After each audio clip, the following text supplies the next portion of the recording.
ओम ओम श्री गुरु बसवलिंगाय नमः। आज सोलापूर येथे जागतिक लिंगायत महासभेच्या वतीनं लिंगायत दरम्यानचं आज एक दिवसीय शिबिर संपन्न झालं। या शिबिरामध्ये राष्ट्रसंत बसवलिंग महाराज स्वामीजी, कोरणेश्वर महाराज तसेच माताजी सगळे उपस्थित होते।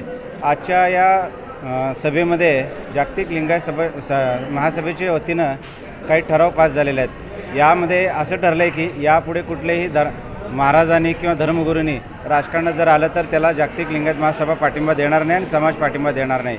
तसेच सध्या आपल्या सोलापूरमध्ये जो जातीच्या दाखल्यावरून जो प्रश्न निर्माण झालेला आहे, कारण इतर लोक आम्हाला विचारत आहेत की तुमची लोक जर असं बोगस प्रमाणपत्र काढून जर इलेक्शन लढवत असतील तर काय करावं। त्यासाठी आज एक गंभीर चर्चा या विषयावर झाली आणि आजचा ठराव असं झालेला आहे की कोणी बोगस जर जातीचा दाखला काढून इलेक्शन लढवत असेल तर त्याला जागतिक लिंगायत महासभा तसेच लिंगायत समाज त्याचा समर्थन करणार नाही आणि त्याचा प्रचारसुद्धा करणार नाही।